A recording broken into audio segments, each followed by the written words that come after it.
ऐसे देखा जाए तो स्टेशनरी की दुकान खोलना आसान प्रक्रिया है, लेकिन यदि कोई कंपनी उद्यमी से अपने ऑफिस के लिए स्टेशनरी आइटम्स खरीदना चाहती है तो ऐसे में आपको अपनी दुकान का टैक्स रजिस्ट्रेशन करवाना पड़ेगा, क्योंकि कोई भी कंपनी ऐसी जगह से सामान नहीं खरीदती है जिसमें टैक्स बिल के स्टेशनरी आइटम्स नहीं बेचे जाते हैं।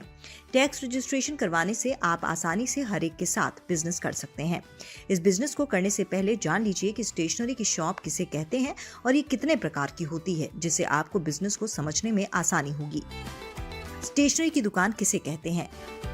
ऐसी दुकान जहां पढ़ने लिखने और कार्यालय से जुड़े सामान मिलते हैं, साथ ही जहां क्राफ्ट, स्कूल प्रोजेक्ट से जुड़ी सामग्री मिलती है, जैसे पेन, पेंसिल, लिफाफे, बुक्स, स्केल, कलर, नोटपैड्स आदि अन्य सामान मिलते हैं। स्टेशनरी की दुकान खोलने से पहले जान लें कि स्टेशनरी की शॉप 3 प्रकार की होती है। आप कौन सी स्टेशनरी की शॉप खोलना चाहते हैं, इसे समझिए और फैसला लीजिए। सामान्य stationery, printing stationery, computer stationery. सामान्य स्टेशनरी ऐसी स्टेशनरी की दुकान जहां पेन, पेंसिल, इरेजर, शार्पनर आदि तरह के सामान मिलते हैं, यानी कि ऐसी दुकान जहां स्कूल, कॉलेज और ऑफिस से जुड़ी हर सामान्य और छोटी से बड़ी हर आवश्यक चीजें उपलब्ध होती हैं। प्रिंटिंग स्टेशनरी ऐसी स्टेशनरी जहां प्रिंटिंग से जुड़ी आवश्यक चीजें भी मिलती हैं, जैसे कि printer, cartridge, printer ink, paper ream, bond paper आदि। कंप्यूटर स्टेशनरी एक ऐसी स्टेशनरी जहां कंप्यूटर में यूज आने वाली हर आवश्यक वस्तुएं उपलब्ध होती हैं, जैसे कि CD, DVD, pen drive, mouse pad आदि। चलिए जानते हैं आप स्टेशनरी की दुकान कैसे खोल सकते हैं। बिजनेस का मॉडल तैयार करें। बिजनेस को शुरू करने से पहले आवश्यक है कि आप बिजनेस मॉडल तैयार कर लें, जिससे आपको पता है कि आप किस तरह का बिजनेस शुरू कर रहे हैं। अपने बिजनेस की योजना बनाएं, जैसे कि बजट कितना होगा, खर्च कहाँ कहाँ करना है, मार्केट स्ट्रेटेजी क्या होगी, बिजनेस कितने छोटे और बड़े स्तर पर होगा, दुकान में क्या क्या सामान रखना है, माल कहाँ से उठाना है, टारगेट यूजर्स क्या होंगे, किस तरह की स्टेशनरी होगी आदि।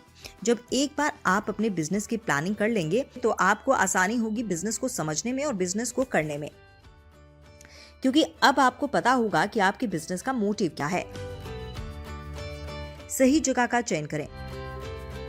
बुक और स्टेशनरी की दुकान खोलते समय आपको इस बात का ध्यान रखना है कि यदि दुकान किसी स्कूल, कॉलेज, इंस्टीट्यूट और दफ्तरों के आसपास हो तो ग्राहकों की अधिक संख्या आपको मिल सकती है। इससे आपको सामान्य ग्राहकों के साथ साथ कॉर्पोरेट ग्राहक भी जुड़ सकते हैं। इसके अलावा स्टोर किसी मुख्य मार्केट या भीड़ भाड़ वाली जगह पर हो, जिससे लोगों की नजर पड़ती रहे और अपनी जरूरतों का सामान लेने के लिए वो आपकी शॉप पर आ सके। यदि किसी बस्ती में भी आपकी दुकान होती है तो भी आपकी दुकान काफी चलेगी। आप इस स्टोर को अपने घर पर भी शुरू कर सकते हैं। अगर आपका घर किसी रोड के किनारे है, एक ऐसी जगह जहां जहां आपका स्टोर चलने की संभावना है, तो आप अपने घर से भी स्टोर को शुरू कर सकते हैं। इसके लिए आवश्यक है कि आपके घर में बाहर की तरह शॉप हो। स्टेशनरी और बुक स्टोर खोलने के लिए न्यूनतम 400 वर्ग मीटर की शॉप आवश्यक है, जिससे आप अपनी दुकान का सारा सामान आसानी से मैनेज कर सकें। यदि आप बड़े स्तर पर अपना बिजनेस शुरू करना चाहते हैं तो आपको इससे अधिक जगह की आवश्यकता हो सकती है, साथ ही एक गोदाम की भी आवश्यकता हो सकती है। दुकान के इंटीरियर की व्यवस्था करें। आपने अपनी दुकान का चयन कर लिया, अब बात आती है दुकान के फर्नीचर की। किसी भी स्टेशनरी के लिए इंटीरियर डिजाइन महत्वपूर्ण होता है, इसलिए जब भी आप फर्नीचर बनवाएं तो इस बात का ख्याल रखें कि फर्नीचर डिजाइन आपकी जरूरतों को पूरा करता हो, जो आपकी दुकान के सामान को सही से समेटता हो और दर्शाता भी हो। दुकान का टैक्स पंजीकरण और चयनित जगह की अनुमति लें। आपने अपनी दुकान के लिए जगह का चयन कर लिया है। यदि दुकान आप अपने घर पर या अपनी जगह पर खोल रहे हैं तो ठीक है, लेकिन यदि आप दुकान किराए पर ले रहे हैं तो आपको रेंटल एग्रीमेंट की आवश्यकता होगी।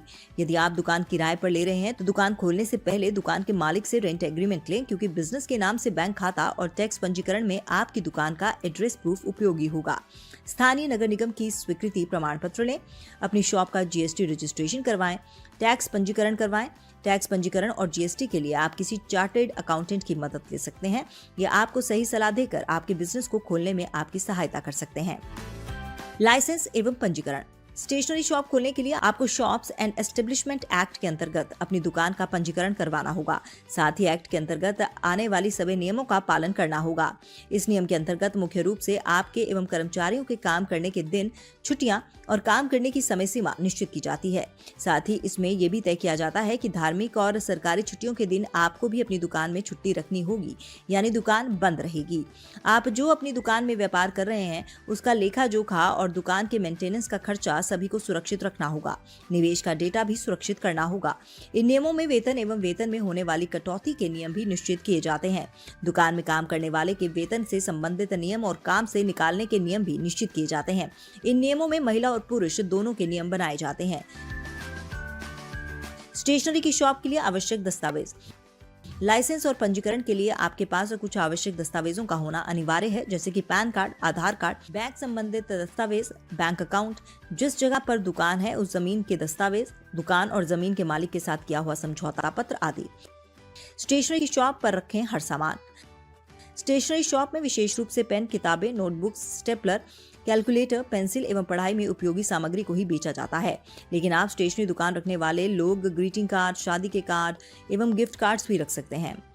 सीधे शब्दों में कहा जाए तो स्टेशनरी शॉप में आप लोगों के उपयोग की छोटी छोटी चीजें रख सकते हैं, जिससे लोगों को आपकी शॉप पर बार बार आने का मौका मिले। वो जब भी आपकी शॉप पर आए तो खाली हाथ ना जाएं।